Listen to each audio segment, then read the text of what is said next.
class to select a theme for this evening, we've talked much about friendships, and we've talked much about future dreams. I have not doubted that your lives will be rich with personal relationships and the very best of memories, even though they will be shaped differently after high school. The foundation for adult friendships has been built here.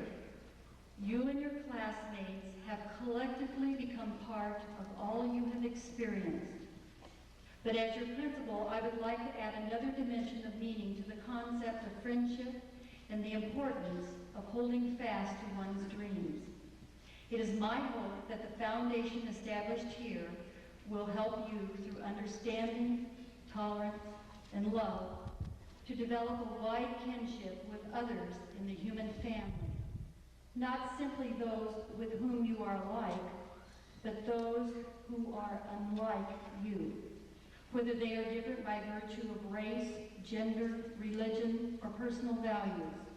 It is my hope that you may, as educated and caring young adults, see the beauty, worth, and dignity of all life, and let that understanding make you larger persons.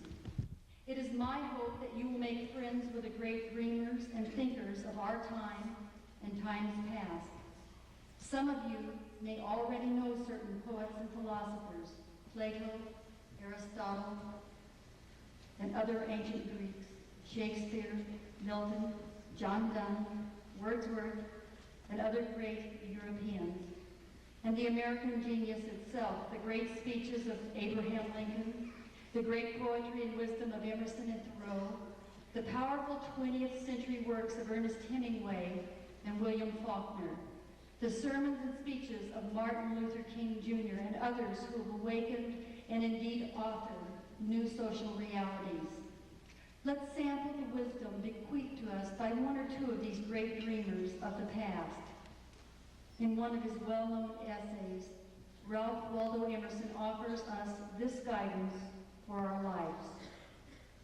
Though we travel the world over to find the beautiful, we carry it with us, or we find it not. Graduates, the beauty you seek, as well as the dreams you hold, already exist in what you have come to think and feel and comprehend as educated young adults.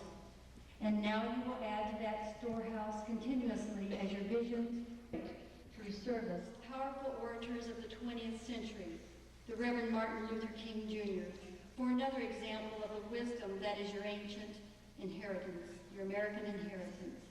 In one of his most famous and important sermons delivered shortly before his death, he talks about the drum major instinct, the idea that we all want to be important, to surpass others, to achieve distinction, to lead the parade. This is the substance of most of our dreams. His charge to us is to harness the drum major instinct so that it becomes a positive life force and not a destructive one. If it is not harnessed, it can distort the personality, causing us to push others down in order to elevate ourselves. He reassures us that it is okay to seek importance, to seek significance. This is a good instinct, a good dream, he tells us, when it is properly used. In fact, he tells us, keep dreaming the need to be important, to succeed. Keep feeling the need to be first, but lock onto the priorities. He said, I want you to be first in love. I want you to be first in generosity, for that is the true definition of greatness. Everyone can be great through service to our fellow men.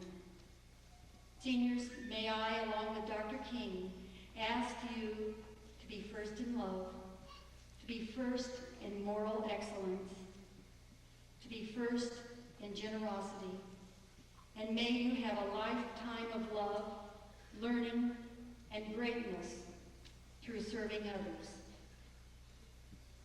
And now, graduates, as the time for departure is very near, my final message to you. In the award-winning film, out of Africa, you undoubtedly will recall the affection that developed between Karen Dixon, played by Meryl Streep, and the loyal African Inusha, who worked for her in Kenya and served as her safari guide. As Karen makes arrangements to leave Africa for Denmark, after unparalleled labors and indescribable loss, she becomes aware that Inusha is unprepared to be separated from her. Do you remember how it was on our safari? She asked him. In the afternoon, I would send you ahead to make a signal. Then you would wait for me. Yes, Inusha replied. I would build a fire and you would follow it to me. Well, it will be like that now, she explained. Only this time I will go ahead and wait for you. It is far where you are going? Inusha inquires. Yes, it is very far. Then comes the reply of Inusha.